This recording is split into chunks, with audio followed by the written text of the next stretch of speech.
Shalom, boa tarde. Sejam todos muito bem-vindos a mais um podcast Rise. Bem, depois de uma paragem obrigatória, nós regressamos e hoje estamos com uma grande convidada. Tenho então a honra de apresentar para vocês a doutora Helena Januário. Doutora Helena, seja muito bem-vinda. Obrigada. Shalom, doutora Neuza. Shalom, doutora Helena. Muito obrigada por ter aceito já de antemão o nosso convite. E estamos muito gratos por estar aqui. Eu é que agradeço por esse convite. Então, estar aqui no vosso podcast. Muito obrigada. Sente-se à vontade aqui?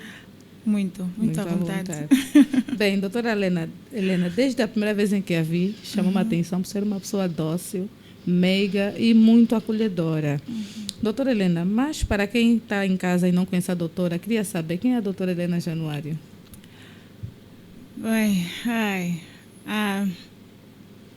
Eu sou uma jovem senhora que valoriza a vida com uma sensibilidade tão grande. Sou alguém que procuro, com todas as minhas forças, trazer um ambiente de positividade para todos quantos estão ao meu redor. E eu penso que isso é quem sou. É o que define-te como um ser humano, Sim. como uma mulher.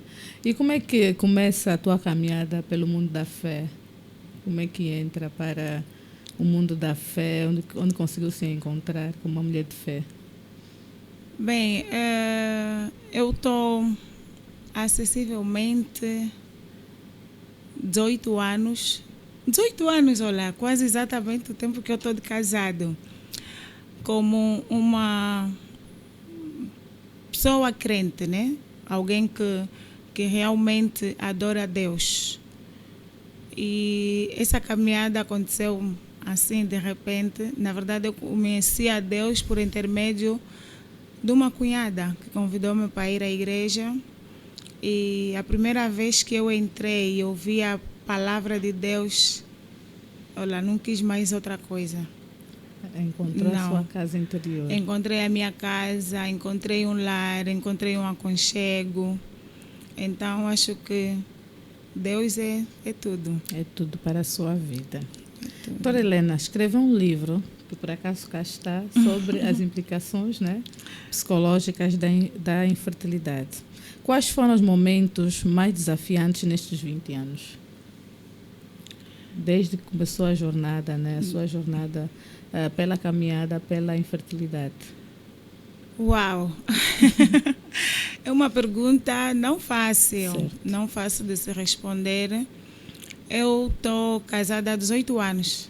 Há 18 anos e durante esses 18 anos não foram tempo fácil. Tive muitas lutas, mas tiveram momentos mais marcantes nesses 18 anos que eu posso considerar momento de muita dor, muita angústia. Eu me lembro que eu fui operada e nesse momento da operação tive várias, não é? Tive várias, mas uma em particular foi muito... deixou-me muito triste, né? Foi quando eu fui operada e tiveram que fazer a remoção de um ovário direito e uma trompa também direita. Na verdade, foi chocante e muito doloroso porque nós lutamos para ter um filho e quando nos é retirado um dos órgãos que ajuda, que é para poder ter, então a tristeza é tanto mais que também foi difícil, principalmente para o meu esposo, porque enquanto eu estava na sala de operação, os médicos tiveram que ir ter com ele, porque não sabia realmente o que é que vão encontrar depois de abrirem. Então tinham que decidir, ele tinha que decidir se depois, ou seja, quando os doutores estiverem a fazer a cirurgia, podiam fazer uma esterectomia total. Então, para ele foi muito difícil, muito. Para mim, eu posso considerar mais ou menos, porque eu só tive essa realidade depois, né? Mas para ele, a partir daquele momento que os doutores foram ter com ele, já foi muito, muito doloroso mesmo. Foi um momento muito duro, muito triste. Mas com a graça de Deus e a força do Altíssimo. Com a graça de Deus, a força de Deus. Tem outros momentos, que são os momentos que eu tentei fazer a fertilização e não deram certo. Mas é como tudo, quando nós temos Deus, nada pode nos parar. Quando nós temos Deus, por mais que as coisas estejam difíceis, com a ajuda de Deus, não, tudo é possível. Tudo é possível superar. Tudo é possível superar. Tanto é que no seu livro, já conversamos, né? E eu disse-lhe que tem uma frase que me deixou impactada, em que disse que a infertilidade é uma condição que não define, né? Não define o meu modo de ser, não define a minha vida, não me define como mulher, não me define porque ser mulher é uma identidade e ser mãe é um papel. Então, a infertilidade nunca vai me definir. A infertilidade não pode tirar a minha felicidade. Eu sou quem sou, por intermédio de Deus. O resto é conversa. Bem, são frases impactantes e são frases de muita sabedoria. Para se chegar até este nível de sabedoria, requer mesmo discernimento, né, de Deus. É. E, por incrível que pareça, cada palavra que a doutora diz é o impacto, né? É verdade. Quando é que deu conta que a sua história podia também, de certa forma, inspirar e acolher outras mulheres?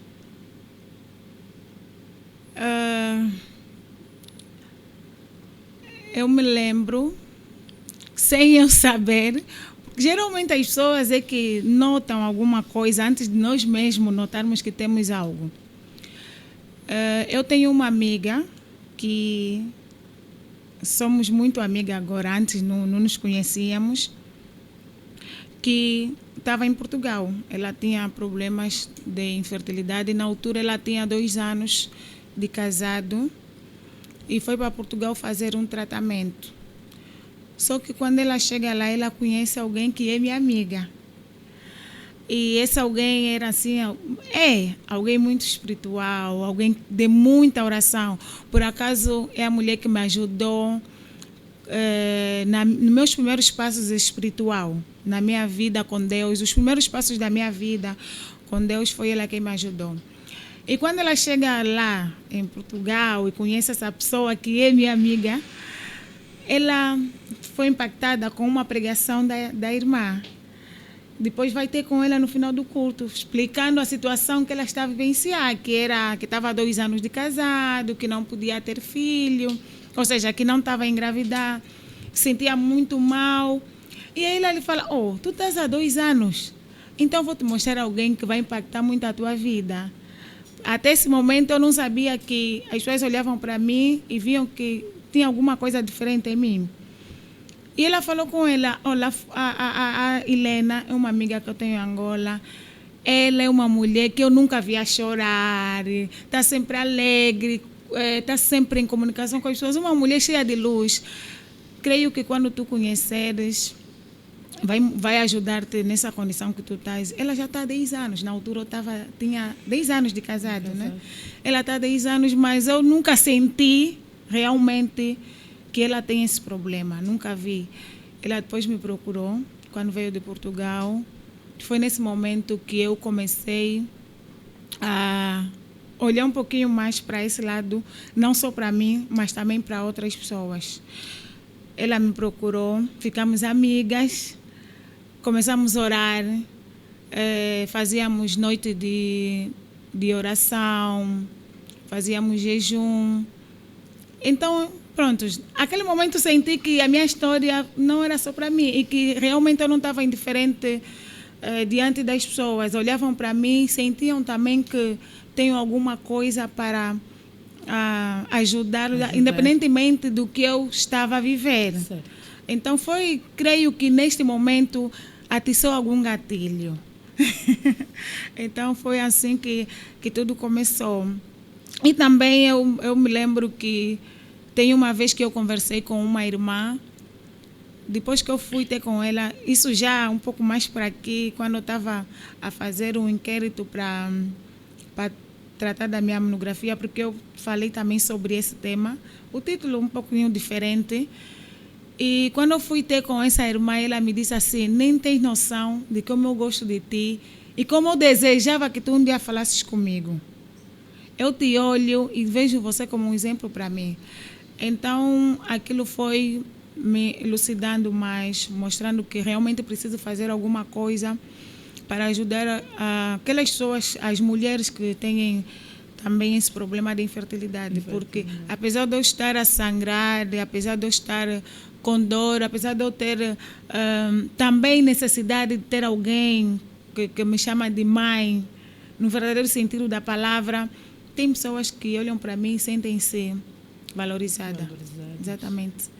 Acolhidas, não sendo julgadas. Será que faz parte também da sua profissão como psicóloga clínica? Acredita que por conta disso que também acaba acolhendo as pessoas? Eu creio que inconscientemente tudo está ligado. Eu penso que a minha formação já encontrou esse problema. Então, de alguma forma, a formação também foi mesmo por conta do problema, por conta da situação. Na verdade, primeiro eu queria fazer medicina geral, que para depois fazer especialidade, que seria ginecologia e obstetrícia. Porque todas as vezes que eu fosse ao médico, dava-me um diagnóstico que não fazia muito sentido. Agora tens um mioma, tem quisto, e depois está tudo bem contigo, podes fazer... E tem dias até que eu ia para o médico fazer uma ecografia e era exatamente no momento que eu estava no período fértil e no período da ovulação, que diziam podes ter relação sexual, vai estar tudo bem, mas depois não acontecia nada. Então isso, como na altura eu ainda não estava, então fiquei assim, não, eu preciso entender bem o organismo da mulher, eu preciso saber o que realmente tem dentro dos órgãos reprodutórios. Não conseguem me dizer realmente o que eu tenho. Certo. Então creio que foi ali onde partiu esse sentimento. Não consegui fazer medicina, porque na altura na minha área não tinha, e era muito distante para ir na escola de medicina, não conseguia entrar no Agostinho Neto. Então tive que fazer psicologia, que era algo que também já está lá no meu sangue. Acredito que todos nós temos um lado psicológico. Sim, então decidi fazer psicologia. Mas antes não era a propósito escrever, falar, ou seja, falar do meu tema de monografia sobre a infertilidade. Eu tinha um tema, mas eu passei a falar desde o momento que eu fui para o Brasil. Tive lá uma situação que eu disse que não. Precisa-se falar. Fazer eco. Precisa-se fazer eco, sim, porque quando eu fui para o Brasil, eu fui consciente de que nem tudo poderia dar certo. Porque nós já estávamos aqui há muito tempo e ficamos a estudar sobre o que é, o que não é, como é como é um processo de fertilização, pode dar certo, quais são as chances. Quando eu fomos, na verdade, com meu esposo, depois de fazer o procedimento, não deu certo. Antes, fui diagnosticada com endometriose, que era realmente a causa, ou que é realmente a causa de eu não poder engravidar. Esse é o meu diagnóstico. Que não conseguiram dar conta mais cedo aqui. Fiquei tantos anos em consultas que por sinal até acreditamos ser as tantas consultas é que deu consequência e fez com que eu tivesse um tumor que acabaram por fazer uma salpingue, que é a remoção das trompas, não é? E também dos ovários. E, bem, estava onde? No Brasil. Depois de eu fazer a fertilização e não deu certo, pronto, estávamos conscientes que nem tudo poderia dar certo. Só que o jovem em que eu estava hospedada na sua casa não queria que eu voltasse para aqui, para Angola. Não queria que eu voltasse por causa da forma como as mulheres são vistas aqui na nossa sociedade. Por conta da condição.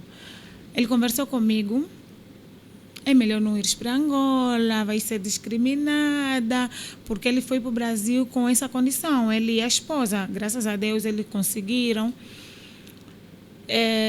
Vão te falar, foste, não conseguiste. E foi uma coisa muito estranha. Eu recebi o diagnóstico, eu recebi o resultado do doutor de que a fertilização não deu certo, nem chorei. Por incrível que pareça, fiquei tão serena, estava preparada para qualquer tipo de resposta. Mas quando esse jovem falou comigo, eu não me aguentei. Na hora desabou. Desabei, chorei amargamente. Chorei, eu não conseguia falar, eu chorava. E ele dizia, Lena, a esposa dele falava comigo. Eu chorava que não me aguentava, parecia que alguma coisa está se arrancando de mim. Na verdade, eu não digo que aquele chorar era por causa de não dar certo.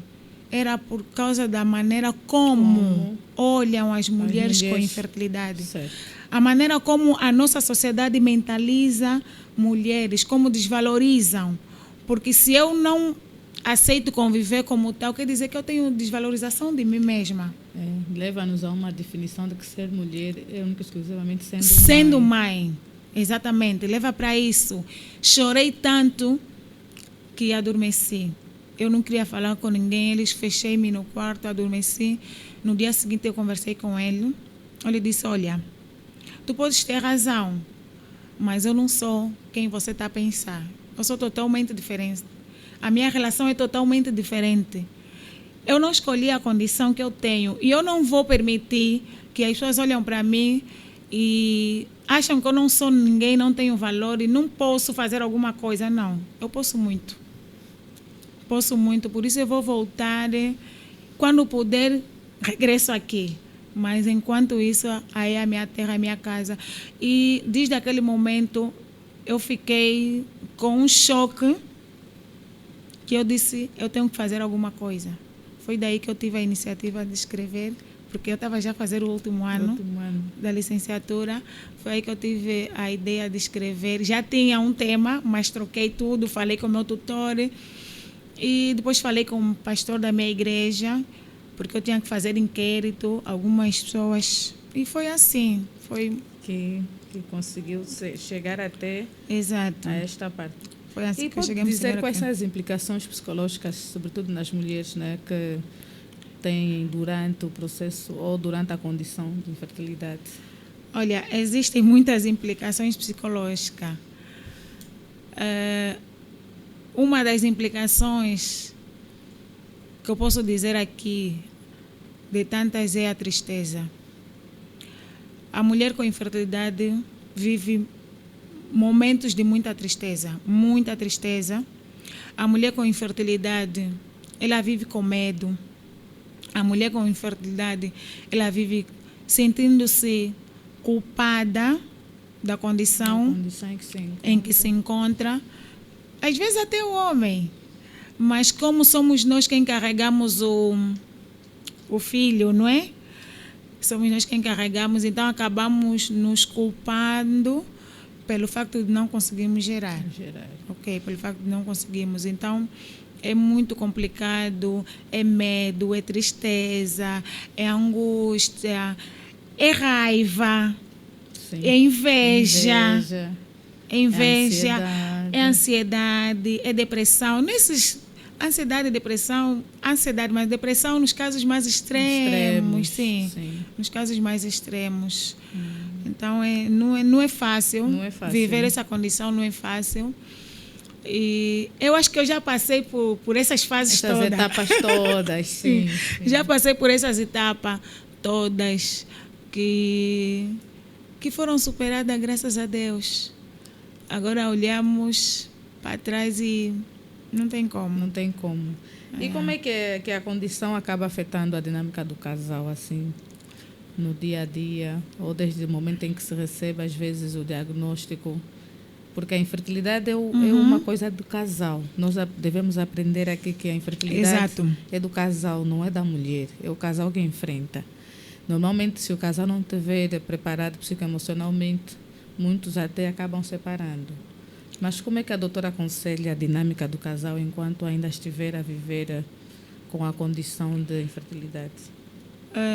Realmente a infertilidade afeta de que maneira a dinâmica do casal ou a identidade do mesmo? Afeta a identidade porque desde o momento que o casal se junta, eles têm sonho, têm desejo, planejam um futuro, decidem partilhar a vida e fazem planos, né? Vamos ter filho, vamos fazer isso. Mas a partir do momento que eles recebem um diagnóstico, a ficha cai e entendem que que as coisas não serão realmente como eles planejaram.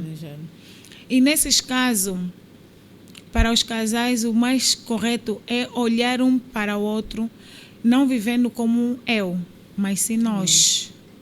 Tudo quanto tiver que fazer tem que ser por nós, não por si só. Você, eu sou eu. Tu é que tens problema, eu não tenho, não.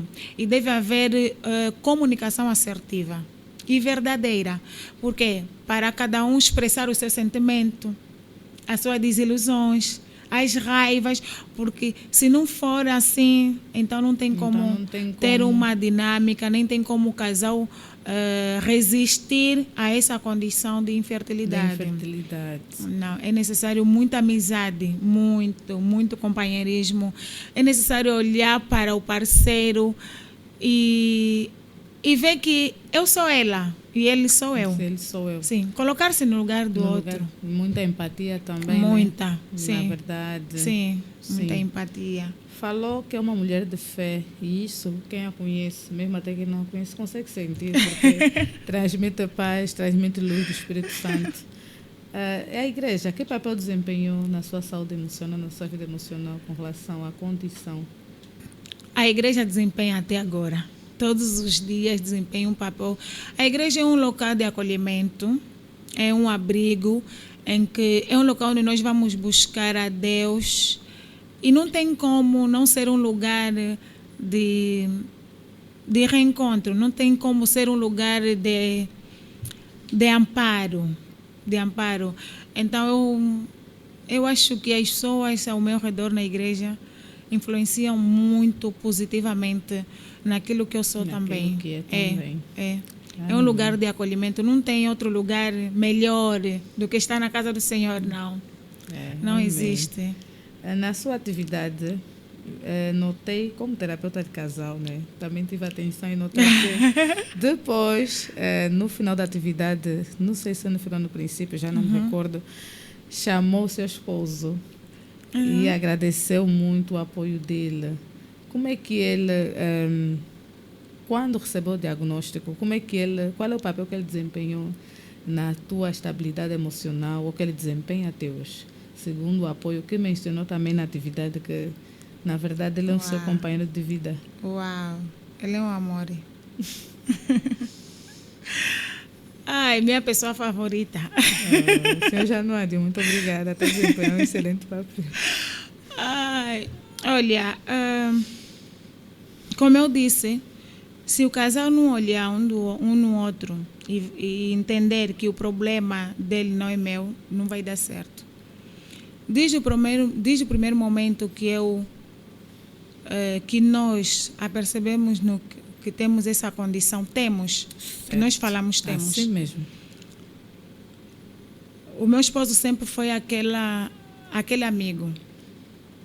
E se eu voltar um pouquinho para trás, antes mesmo de nós nos juntar, nós já sabíamos que eu tinha essa condição. Sim, porque disse-me que deu conta na adolescência. Sim, conta da nós já sabíamos, porque o meu problema começou provavelmente na adolescência, quando eu tive a menarca, Sim. que é a primeira menstruação. E também aqui fazer uma chamada de atenção, né, aos pais, que às vezes nós pensamos que uma dor é só uma dor. Não, para quem está a menstruar, pode ter desconforto, pode ter uma dor levezinha, mas quando as dores são exageradas, quando é necessário até ir ao médico para fazer uma injeção, é porque alguma coisa não está bem. Alguma coisa não está bem. Então, a minha trajetória praticamente começou ali. quando veio a minha primeira menstruação, depois cortou e depois apareceu. E na altura, quando nós descobrimos que eu tinha miomas, quistos, eu ainda nem sequer era casada. E eu nem queria. Por acaso, eu falei não, porque eu fui ao médico. Quem me levou no hospital foi a minha sogra, né? Cunhada sogra, né? Com cunhada sogra, que é a que criou o meu esposo, porque eu estava a passar mal, na altura nós éramos noivos, eu estava na casa dele, nem sequer estava de período. E quando levaram ao hospital, descobriram que eu tenho miomas. Mas a doutora já disse, isso vai condicionar um pouquinho para você alcançar. Essas médicas também são uma benção. Nem prepara as pessoas. Sim, e nessa altura, nós fomos fazendo umas medicações que nos deram e também deixamos de ter, não éramos crentes, ATT, não éramos crentes. Não, ainda não. Não éramos crentes ainda. Não éramos crentes, não vamos falar, essa diaconisa fazia sexo antes do casamento. Nós não éramos crentes. Então, quando a doutora falou-nos isso, nós passamos a ter relação sem cuidados. Sim. Nenhum, porque até então nós tínhamos aqueles cuidados normais, né? Controlar o período fértil para não fazer, porque não era ainda a intenção de engravidar. Mas quando ela nos disse isso, nós passamos a fazer. Para ver se vai acontecer alguma coisa. Passou 2 anos e não aconteceu nada. E nessa altura o meu esposo queria fazer os deveres. E eu até disse que não, mas ele... Ainda assim. Insistiu, disse que não tem nada a ver. Uma coisa não tem nada a ver. Imagina que a minha irmã, minha prima, alguém assim, bem próximo de mim, ninguém escolhe. E também nós vamos fazer consulta, vai ficar tudo bem e tudo mais. E assim foi. É o amor da minha vida. Ele é um apoio incondicional. Às vezes palavras me faltam para escrever. Ele é um ser humano muito... É um ser humano. Muito altruísta, né? Sim. E como é que descreve o apoio da família dele? Também disse-me que a consideram como mãe. Isso também deixou-me muito emocionada. Olha, também tem um apoio positivo da família. E uma das coisas muito importantes para casais que estão com problema de infertilidade, o apoio familiar. Quando se tem um apoio familiar, uau! As coisas ficam mais leves. As dores repartidas é melhor do que carregar sozinha. Então a rede de apoio é super importante. É super importante a rede de apoio. A família do meu esposo também é uma bênção. Eles me apoiam muito. Gostava eu que tivessem muito dinheiro. Eu tenho a certeza que me dariam para poder fazer o que eu mais queria. Mas o mais importante, eles me dão, que é o apoio moral. Não há julgamento, há acolhimento? Não. Tenho um acolhimento. Olha, e por acaso, eu tenho uma cunhada que vive no Ambo. Ela uma vez estava a conversar comigo e disse assim, Helena, ela conversa comigo para saber como é que eu estou, como é que está a saúde e tudo mais. Disse, Helena, eu acho que se não puder, não fazem mais nada, não gastam muito dinheiro, vai adotar. Eu já amo morar esse menino como meu sobrinho e eu fiquei a rir tanto. Que fofo. Eu disse, uau. Disse, faz isso. Se vocês pensarem em fazer isso, então podes crer que já tens uma tia para essa criança. Vou lhe amar como se tivesse saído do teu ventre. Então aquilo foi algo que me deixou muito impactada. Muito. Fiquei muito feliz por ouvir ela falar isso. Senti que realmente me amam. Que tem o apoio incondicional deles. Dos seus familiares. Sim.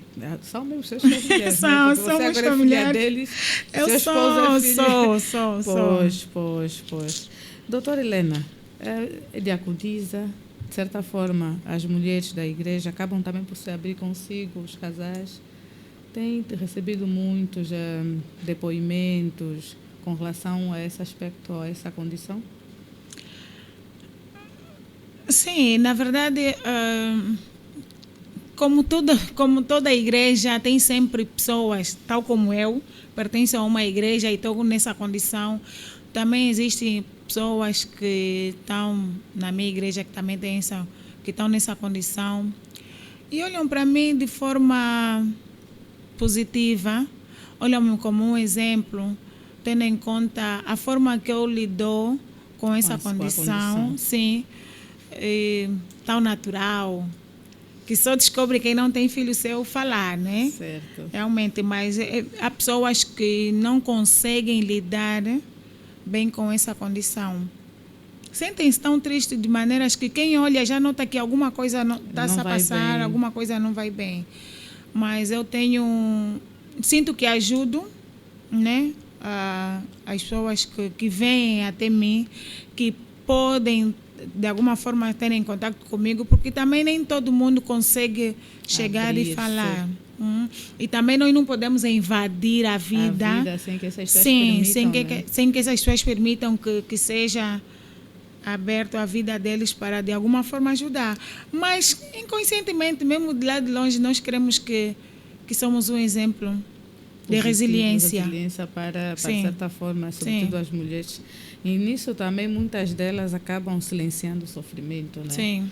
Como é que consegue ajudar, ainda que distante, psicoemocionalmente estas mulheres? E também para aquelas que já se abriram consigo.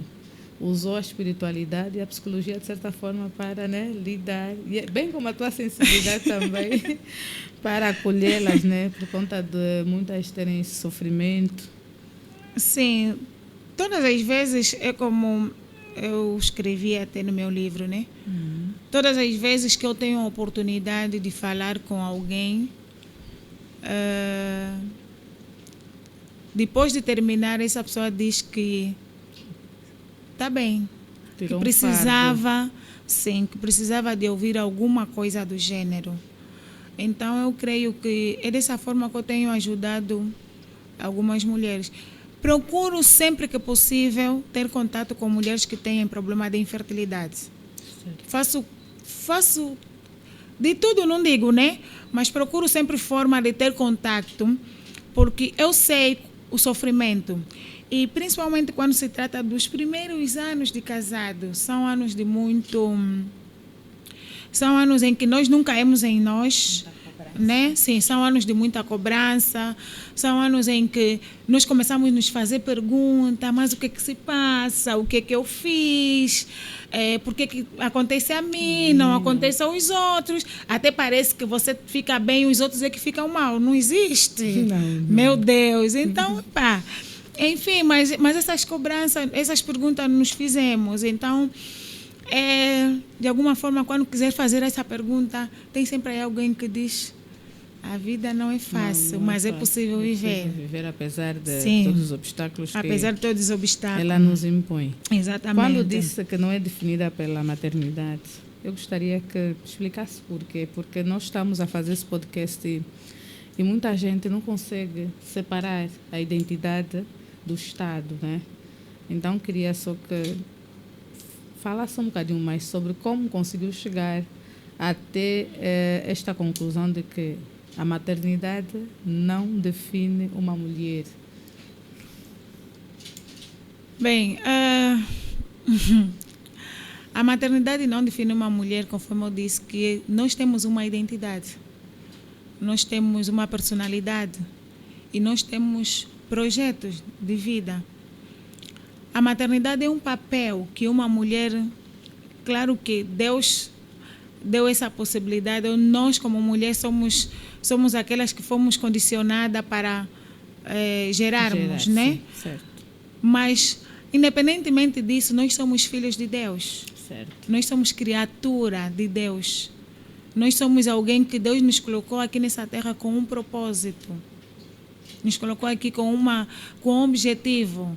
Então, desde o momento que eu comecei a ver que as outras pessoas ao meu redor sentem-se bem quando eu abro a minha boca para falar, eu percebi que a maternidade não pode me identificar.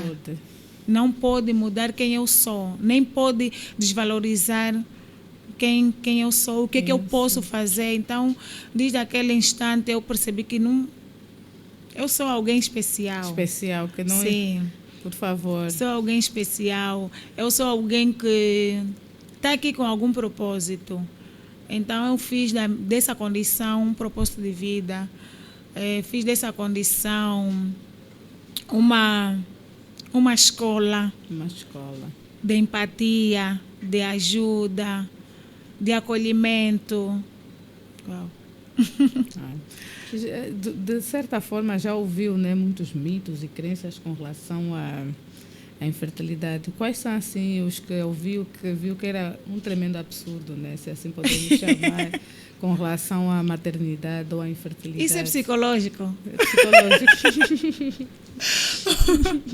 É psicológico. É psicológico. Isso é uma das coisas que se fala muito. Aí. Isso é psicológico.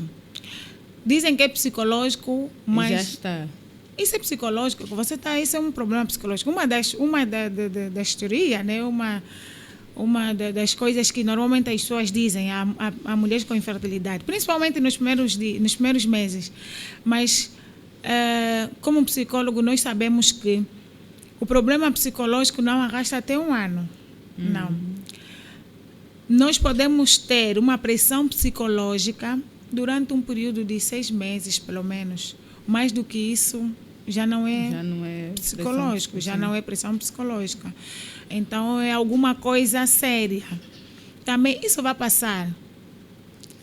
Isso vai passar. Não estás a orar bem. Ai, meu Deus do céu, já recebi tanto disso. Como é que estás a orar? Como é que se ora? Eis a questão. Já me fizeram essas perguntas várias vezes. Isso é um absurdo. Vamos orar? Não, isso é um absurdo. Eu penso que são perguntas que não se pode fazer, porque sim. Como é possível? E outra, vocês já fizeram algum tratamento? Como é possível uma pessoa que está há tantos anos com uma situação e não faz tratamento? Já vê? São perguntas... São um pouco absurdas. Exatamente, são perguntas que chocam. São perguntas que rebaixam a pessoa. São perguntas que fazem com que a pessoa analise a sua identidade. E se revê necessariamente na infertilidade. Exato. E se revê na condição que ela vive, mas não pode. Não é assim que deve ser. Nós precisamos... esse eco de hoje tem que fazer mais, porque as pessoas precisam mesmo de informação. Porque não é assim que deve ser. É verdade. E com isso também, nunca disseram à doutora, vamos ter uma tia aí, vamos aí no seu não faz isso aqui. Pronto, eu até esqueci essa parte aqui, mas isso aqui... Eu já fui convidada várias vezes, até dentro da igreja. Até dentro da igreja já fui convidada uma vez por uma irmã que me disse, olha, tem uma senhora aí que está fazendo tratamento. Eu creio que a doutora já ouviu. Ela só te dá água e não demora. Sim. Já, sim, não é? Sim, sim. Sim. Meu Deus. Então, eu disse, sério? É sério. Eu fiquei a rir. Às vezes rio. Ela só te dá água e ficas... Vais fazer umas orações e fica. Eu disse, é mesmo só isso? É mesmo só isso? Meu Deus, como... A palavra de Deus diz que o meu povo perece por falta de conhecimento. Você tem que conhecer quem você adora. Tens que conhecer quem você busca. Tens que conhecer quem morreu por ti. Naquela cruz. Tens que conhecer que Deus é omnisciente, omnipresente, onipotente. Tens que saber que onde você está, se você realmente busca a Deus e o lugar onde as pessoas ao teu redor buscam a Deus em espírito e em verdade, não precisas sair daí para ir em outro sítio. Para você conseguir o que você realmente quer. Já recebi muitos convites, mas graças a Deus nunca aceitei, porque eu não me revejo só na maternidade. Exatamente. Não me revejo só na maternidade. E também tem várias formas de ser mãe. Tem várias formas de ser pai. Dar amor, carinho. Receber amor. É uma missão. Deus me deu essa missão, então vamos lá cumprir a missão que Deus nos deu. Como é que os familiares das pessoas próximas devem, de certa forma, ajudar? Ou ajudar a amenizar, às vezes, né, para quem não tem maturidade emocional? Como é que eles devem falar para primeiro, as pessoas? Evitar comentários do gênero, né? Que é o que nós falamos.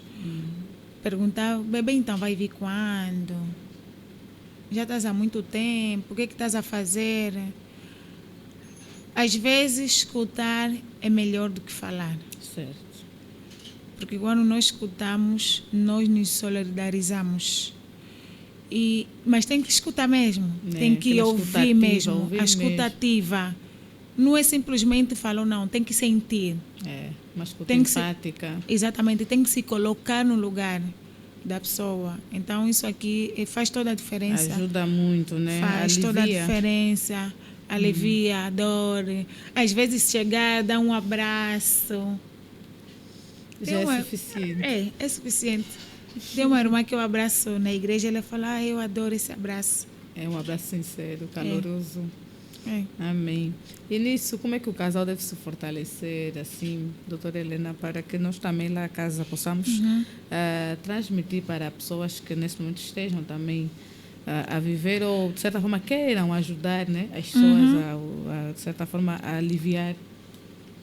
Primeiro, como já falamos, nem todo casal consegue lidar, né? Certo. Nem todo casal consegue lidar com essa condição. Mas para que o casal se fortaleça, é necessário que elimine algumas coisas. É necessário que elimine algumas influências. Certo. Dos amigos, também da família. É necessário que o casal olhe para a situação e perceba que a situação é deles e não um do outro. Ou seja, não que a situação é minha ou dele, mas que a situação é nossa. Se nós pararmos e perceber que a situação é nossa, então nós vamos ter um outro modo de vida. Porque nós vamos lutar os dois que é para conseguir ultrapassar essa necessidade. É necessário que os casais orem juntos, colocarem a situação na mão de Deus. Mas também não é aquele orar de tipo, vocês só vivem já orando por causa da situação. Não. Sim, não. Isso também é ingratidão. Nada disso. Não, isso é ingratidão, porque Deus te deu a vida mais do que qualquer coisa. Então, e eu costumo dizer, viver um dia de cada vez, às vezes também é necessário. No seu workshop falávamos ainda que tudo é propósito, né? É verdade. A propósito em tudo, né? Há propósito em tudo. Há propósito em tudo. E eu já me revejo como uma pessoa, já vejo essa minha condição como um propósito de Deus para fortalecer outras mulheres. Falou-me isso para fortalecer outras mulheres. Porque, olha, eu conheci alguém no autocarro enquanto eu ia para o Lubango. É uma história assim muito engraçada, porque ela estava sentada num lugar e vinham 2 jovens que iam também sentar. Mas o jovem tinha que sentar em frente e depois o outro atrás. Eu disse na moça, podes pensar o teu lugar para os jovens sentar juntos? São amigos e daqui para o Lubango é muito distante. Precisam de companhia. E é engraçado que eu também estava sentada sozinha. Eu poderia muito bem sair do meu lugar e deixar o lugar para os jovens. Mas depois, ela levantou, olhou para mim, me deu uma olhada. Nós mulheres também. É aquela rivalidade sem explicação. Mas ela levantou, deixou os jovens. E eu depois pensei, mas eu estou sentada sozinha. Vou sentar também contigo. Porque a viagem é longa. E sentamos. Ao longo do caminho fomos conversando. Rolou aí muitas conversas e tudo mais. Depois, ela estava precisando de algum valor para fazer algo. Eu emprestei. Ela ficou com o meu número. O tempo que eu fiquei lá no Lubango, ela não ligou. Exatamente faltando 2 dias para mim, ela ligou, convidou-me para ir para a casa dela. Só para ver que não existe nada que é coincidência, que não esteja na vontade de Deus. Ela ligou para mim, convidou-me para almoçar. E eu saía com meu esposo, íamos para as bombas de combustível comprar gás. Quando eu perguntei onde é que ia a casa dela, eu estava exatamente debaixo do prédio dela. Oh, Deus. Então, eu pedi ao meu esposo, não, como era para ficar em casa sozinha, não é? Ele foi para casa levar botijão e eu subi para almoçar com ela. Enquanto nós conversávamos, rolou lá. Aí acabou conversando. Por causa de uma condição, da alimentação, como tem algumas restrições, acabou me falando que ela não come também isso, não come isso, mas é porque ela está com problema de coisa. Não, perguntou para mim, eu disse não, eu fiz um tratamento que não poderia comer assim, ela disse, mas tu tens filho. tu disseste no autocarro que tens filho. Eu disse, eu tenho filho de criação, não biológico. Oh, então nós aí fomos conversando, ela foi falando da vida dele, ela era uma mulher muito sofredora. Uma mulher que estava com uma autoestima muito baixa, uma depressão, que ela já estava há tantos anos com a mesma foto de perfil no Facebook, ela não gostava de sair de casa, nem estudava, era só mesmo casa, mercado, só isso, nem dava festas de aniversário e tudo mais. Eu falei da minha vida, na altura eu estava há 14 anos, contei a minha história. Olha, naquele momento ela ficou impactada, pedi que ela trocasse a foto do perfil, pedi que ela se matriculasse no ano seguinte. Faltavam alguns meses para o ano letivo começar, que ela se matriculasse. Pedi que ela fizesse festa do aniversário dela. Depois que eu saí de lá, ela fez isso. E antes disso, meu esposo levou-nos e ela pediu boleia para ir também para o Quero. Ela disse no meu esposo, olha, a tua esposa é o anjo que Deus colocou no meu caminho. Aquilo foi, uau, Deus é bom em toda hora. Em toda hora. Deus não tem nada de coincidência. Nada, sim, tudo não, para ele não. Com propósito. Tudo é com propósito. Graças a Deus, ela trocou a foto do perfil, deu a festa de aniversário, entrou para a universidade, ela está muito bem, graças a Deus. Praticamente nós já estamos nas abordagens terapêuticas. Sim, sim. Ali usou mesmo, de certa forma, alguma terapia para elevar a autoestima dessa mulher. E cognitiva comportamental, sim. Ali foi a TCC aplicada. Foi a TCC aplicada. Então, e é essa que nós aplicamos mais, porque você busca as razões, mostra os sentimentos. Então, essa foi a usada. Foi essa aí uma espécie de PNL também, uma programação aí dela enquanto ser humano. Exatamente. Sua missão. Doutora Helena, uma coisa que a doutora Helena também falou, que deixou-me impactada. Eu falei tantas coisas, Falaste nem me lembro. Coisa. Não, mas é bom. Falou que quando recebeu ou seja, divagou muito, né? Até chegar na endometriose, que na verdade era a causa, né? Que fez com que ficasse nessa condição. Sim. E será que teve aquele momento, por que não se falou mais cedo? Teve. E como é que encarou na verdade, esse... Teve, mas também teve alívio. Sim. Sim. Depois de tantos anos a procurar realmente um diagnóstico certo para o que eu tinha, porque até os médicos diziam que isto tem um mioma, fui operada mais de 2 vezes, certo. Mas ainda assim diziam que não é a condição para eu não engravidar. Então, não faz sentido. Não faz sentido. Sim, não faz sentido. E até porque eu já oro, meu Deus. Já tem lucidez, tem... Sim, então não faz sentido. Mas quando um médico... Isso foi no Brasil, quando fui diagnosticada. Até porque se falava pouco sobre... Na altura, né? Na altura falava-se pouco sobre a endometriose. Mesmo graças agora, a Deus eu ouço um pouquinho. Um pouquinho, só acho que aí alguma coisa. Sim, eu ouço um pouquinho. E na altura, quando o médico falou-nos do diagnóstico, é engraçado que eu e meu esposo nos olhamos naquele mesmo momento e falamos, uau, pelo menos agora temos com quem lutar. Sim. Nós estávamos a lutar com o inimigo invisível. É difícil você lutar com uma coisa que não sabes o que é. Porque depois desse diagnóstico, então nós passamos a ter outros cuidados. Em vez de estar aí a fazer consulta, então nós já temos mais direcionamento. Então foi um momento, na verdade, de alívio, de certa forma, sim. De certa forma, porque já sabíamos que não estamos no escuro. Certo. Já temos um alvo. Temos um alvo. Exato. Sim. E falou também de que são caras, né? As consultas, os medicamentos. Hoje, o que é que o Estado angolano então podia fazer, se calhar, para ajudar? Se calhar tem muitas mulheres que às vezes não conseguem nem sequer fazer consulta, né? Por causa do preço. Olha, quem tem problema de infertilidade sabe o quanto é difícil quando se trata de questões financeiras, certo, relativamente à infertilidade. Os tratamentos para a infertilidade não são baratos, caríssimos, digo mesmo isso, essa é a palavra certa, caríssimo, muito, muito, muito. E eu penso que o governo poderia fazer mais relativamente a essa condição, no que se refere a termos equipamentos e médicos especializados. Não só, nós aqui temos ginecologistas, né? Mas nós poderíamos ter também especialistas em fertilização, em inseminação artificial, que é porque tem pessoas que não conseguem mesmo por condição de fertilização ou inseminação artificial um tratamento. Há pessoas que é necessário mesmo fazer uma fertilização in vitro. E nós não temos isso aqui em Angola. Realmente gasta-se muito dinheiro para sair fora de Angola para esse tipo de tratamento.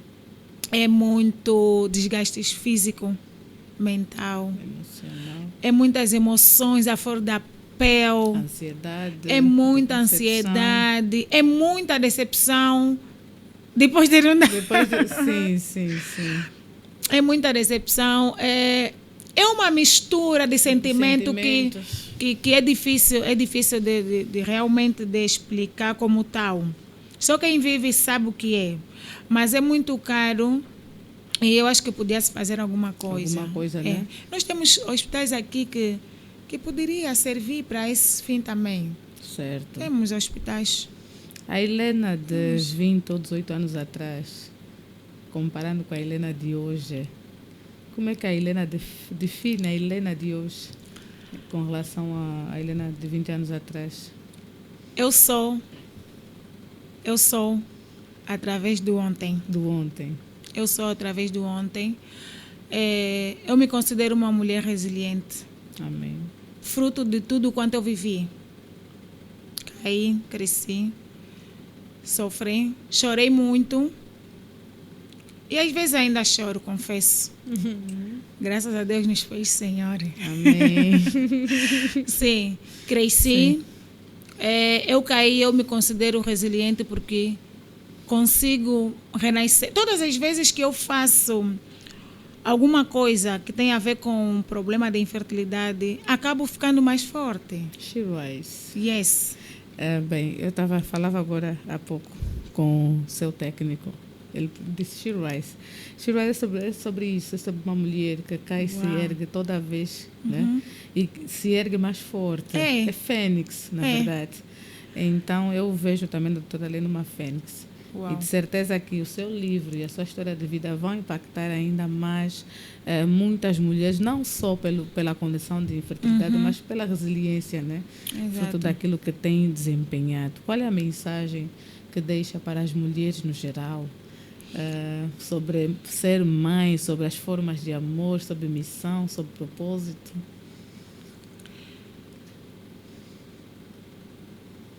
Filipenses 4:13 diz: tudo posso naquele que me fortalece. Acima de todas as coisas, eu penso que nós devemos crer que existe um Deus que vê tudo, que faz tudo e que pode tudo. As mulheres com problema de infertilidade podem ter a certeza que não estão sozinhas. Amém. Estão acolhidas. Olhem para vocês como mulher, não simplesmente como mãe. Porque se for assim, vai definir o teu modo de vida. E é o que eu menos desejo para aquelas pessoas que têm problema de infertilidade. As famílias precisam apoiar mais, evitar as cobranças, perguntas que muitas das vezes desvalorizam em vez de elevar a autoestima da mulher. Porque uma das coisas que, doutora, as pessoas não sabem sobre o sofrimento psicológico das mulheres que têm infertilidade é que elas fazem de tudo para ser forte. Certo. Fazem de tudo para ser forte, mas muitas das vezes por causa do ambiente em que se encontram. A cobrança, a pressão. Exato. Porque se o teu ambiente é acolhedor, então algumas vezes você pode estar mesmo fraca. Você vai receber amor, você vai receber carinho, você vai receber um abraço. E isso é muito importante, faz muita diferença. Muda muito o nosso estilo de vida, muda muito a forma como nós olhamos para o mundo. E a nossa sociedade que valoriza tanto a maternidade, só Deus para nos ajudar. Para nos ajudar, é verdade. Se tivesse que definir uma frase para o seu livro, assim, qual seria, né? Vamos já, se calhar, aproximar um bocadinho mais, né?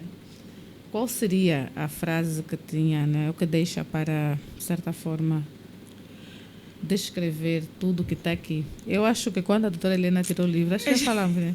Chorou muito, porque este livro é forte, é sensível. Olha, eu chorei porque eu disse, uau, meu Deus, não acredito. Minha condição não pode mudar o meu estilo de vida, nem definir a minha felicidade. Amém. Mulheres, por favor, vamos ouvir e procurar a doutora Helena Januário e procurar também adquirir este livro, porque este livro, cada frase aqui funciona como uma sessão terapêutica. Exatamente. Atenção. Não estou a falar isso por ser terapeuta, estou a falar isso por ser mulher e ter sensibilidade. Este livro pode ser um processo de cura para muitas que sofrem em silêncio. Exatamente. Muitas sofrem em silêncio, mas estamos aqui para poder ajudar de alguma forma, elevar a autoestima, elevar o valor, elevar a dignidade da mulher, porque muitas mulheres já não sentem como mulher. E também a felicidade como casal não é definida? Não, nem pode ser definida pelos filhos, porque filhos são consequência do amor um do outro. Uau, isso é o que o meu esposo fala sempre. Senhor Januário, o tom dele é uma expressão que gosto muito de usar. Muito obrigada, senhora. Filhos são consequência. E uma das frases que também o meu pastor diz sempre. Sempre que eu tenho a oportunidade de conversar com ele sobre esse assunto, ele também é um apoio muito grande para mim, para o meu esposo. Ele também diz isso. Filhos são consequência do vosso amor. É a rosa que também está aí no jardim, mas a florescer, a flor que já encontra o ambiente. Então não podemos definir isso como o tudo no nosso relacionamento, porque se fosse o caso, os casais que têm filho nem iam separar-se. É verdade, é verdade. E aí vemos mesmo que Sim. o amor não é definido pelos filhos. Não, o amor não é definido pelos filhos. Até porque também vemos que é um mandamento. Deus... É isso. Qual é a mensagem? Que se tivesse que dizer aqui alguma coisa para as mulheres, não só para a sociedade, para as famílias, para a mulher em geral, mulher mesmo enquanto ser humano, porque, Helena, nós mulheres temos muitos embates emocionais. Não por conta de maternidade, mas por só o facto de já sermos mulheres e às vezes aguentarmos muitas coisas caladas. Qual é a mensagem que deixa para todas nós, assim, no dia de hoje, como mulher, como ser humano? Eu penso que vou repetir, não é? Que como mulher, nós devemos nos valorizar acima de tudo. Devemos nos conhecer, que também é um dos passos para termos uma maturidade em tudo quanto nós somos. Devemos saber quem somos. Se nos conhecermos, nós vamos ter a capacidade de lidar com qualquer influência ao nosso redor. Como mulher, nós devemos procurar nos capacitar em todas as áreas. Devemos procurar entender que a nossa vida não deve ser balançada pelo facto de termos filho ou não. E quando chegar o momento, tudo vai dar certo. Deus proverá. Sim. Bem, doutora Helena, muito obrigada. Hoje acabamos? Honra. Não, mas se quiser falar mais alguma coisa, bem, por mim, bem, mas se quiser falar alguma coisa também, esteja à vontade, né? Porque nós aqui já terminamos, sim, mas nós estamos abertos para ouvir alguma coisa que a doutora Helena queira dizer. É verdade, não falou do seu projeto, do workshop. Então, eu tive numa edição. Qual era a edição? Essa é a primeira. Foi a primeira de muitas edições. Olha, foi algo que também Foi Deus. Não, mas como é que nasceu também a ideia de fazer essas sessões, de workshops? Como eu disse no meu workshop, eu preciso fazer eco. Precisamos fazer eco, né? Sim. Eu preciso fazer eco, a doutora está a fazer eco. Certo. Precisamos fazer eco, porque primeiro que quando eu falei, converso com várias mulheres. Certo. Converso com várias mulheres sobre a infertilidade da minha condição, como eu lido com essa situação, como que eu e o meu esposo nos relacionamos, procuramos ser um amigo, muito mais amigo do que normal. Porque para não afetar a nossa relação, procuramos ter uma comunicação assertiva e verdadeira. Sempre que um está triste, até por essa condição, procuramos falar mesmo. Não estou a me sentir bem, mas hoje acordei não é o mal. prato do dia que não falou, é o prato do dia. Nem pode ser o prato do dia. Não pode ser o prato do dia. É só para dizer que é necessário isso. Para casais que têm problema de infertilidade, é necessário isso. Certo. Então, falo com as pessoas, eu converso e tudo mais, mas também vi a necessidade de escrever o livro, porque eu tenho pouca gente ao meu redor.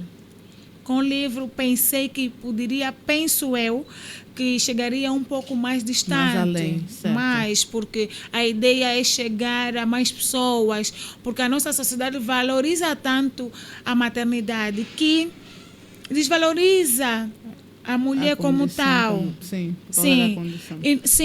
Há discriminação, não há muita empatia. Olha-se para a mulher com infertilidade de um jeito... E devemos ver que as taxas de infertilidade, nós já falamos sobre isso, são altas. Estão a aumentar cada vez mais. Ainda não temos os motivos, né? As causas são várias, mas acredito que apontar dedo não é a solução. A solução é acolher, atacar a causa e se começar a trabalhar, né, no verdadeiro sentido de se poder, de certa forma, meter as pessoas leves, sobretudo do foro psicoemocional, né, que é a área da doutora. A doutora sabe a pressão que a mulher passa, né, por conta disso. Então foi a primeira edição, afinal. Sim, foi a primeira edição. E depois que eu escrevi o livro, né, conforme eu disse, eu escrevi primeiro.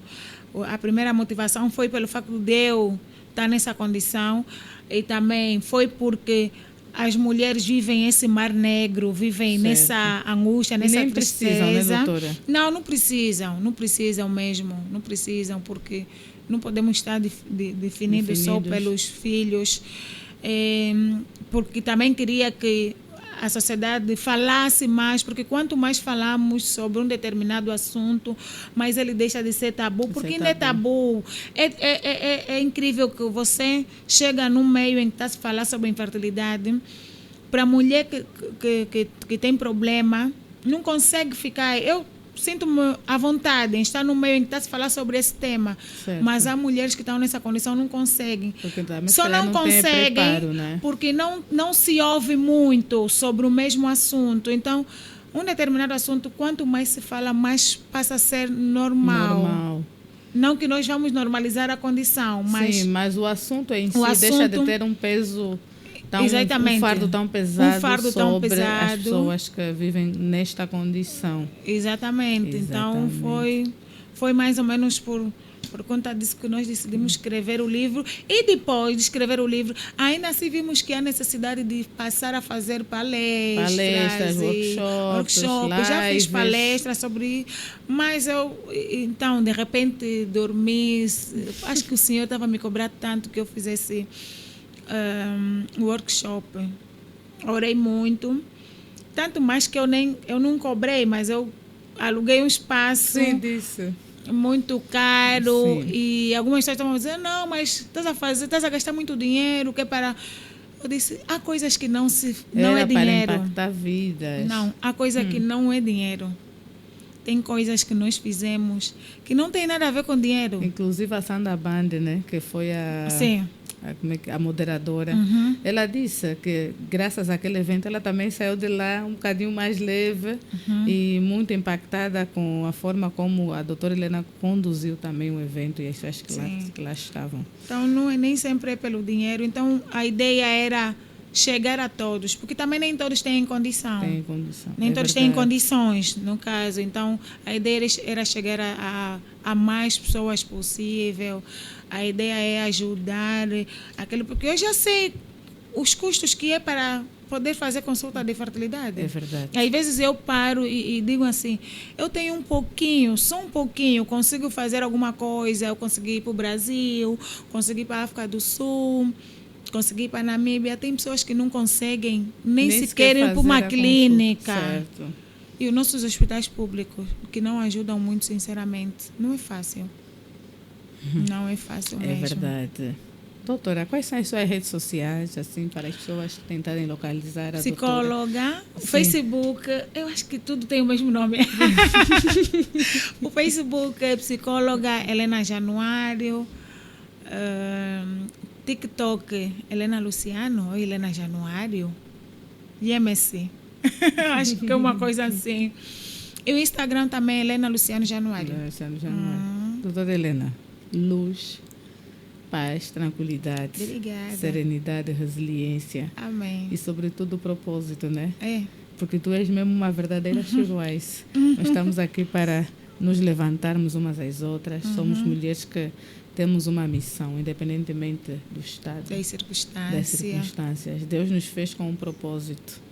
Por isso o texto de Filipenses 4. Está no meu livro, tudo Tá, né? posso, Tudo posso naquele que me nos fortalece. A espiritualidade, E aquela a fé. A fé que nos move para estarmos em pé todos os em pé dias. todos os dias. A fé é o nosso alicerce, a nossa base. Sem fé é impossível. É impossível, né? Doutora Helena, mais uma vez, até vou dar as mãos. Muito obrigada. Ai, por eu que aceitar agradeço. o nosso convite. A Shiruais está aqui, de portas abertas. Sempre que precisar voltar para falar de qualquer outro tema, nós também estaremos abertos para você. Obrigada. Muito obrigada a vocês que nos assistiram aí também. Foi uma produção de Shiruais. Carmen Bila na técnica. Ona Carmen na técnica, estúdios na técnica. Diretor técnico, André.